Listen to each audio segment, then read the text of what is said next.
Kalihi has a very rich and wealthy, very vaivai mo'olelo.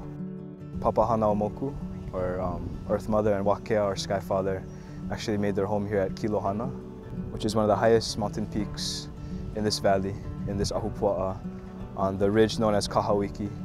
One of the main reasons being that Kalihi was kind of known as a wahine valley, that it's very fertile, healthy soil, and lots of water that can feed the ʻāina. Given this cultural history and valid geographical characteristics, Kalihi Valley is also the location of Hoʻoulu ʻāina. Hoʻoulu ʻāina is a welcoming place of refuge where people of all cultures can sustain and propagate the connections between the health of the land and the health of the people.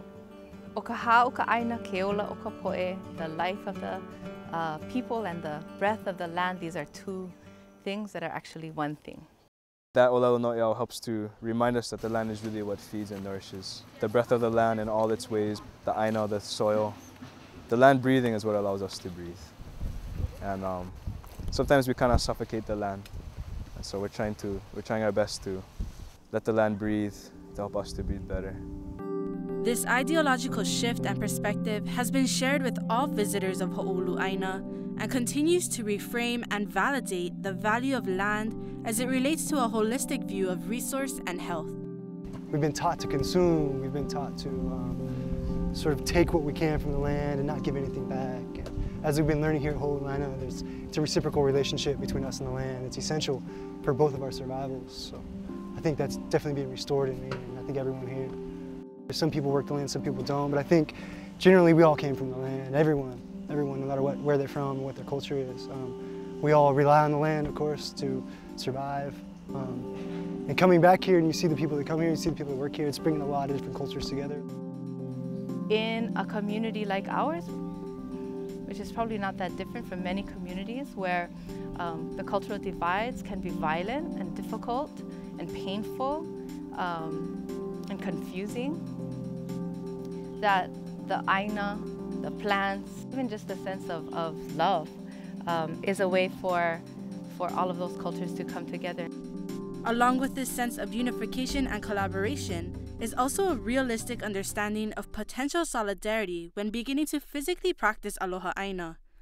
A metaphor of generational and perpetual success from this is seen through Mama Koa, a koa tree located up uka in Hoʻoulu ʻāina.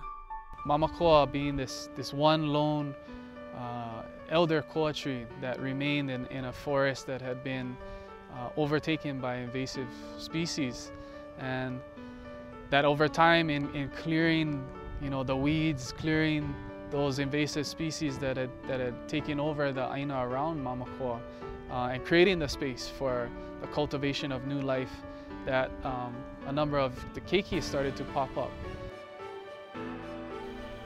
She's been standing her ground for generations, and yet she was alone for a long time.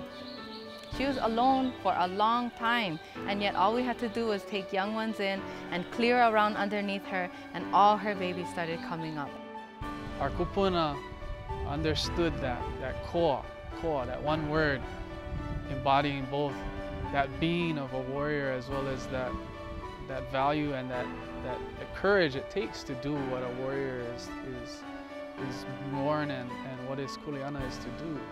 This story conveys the notion that solidarity also provides an opportunity and space for growth.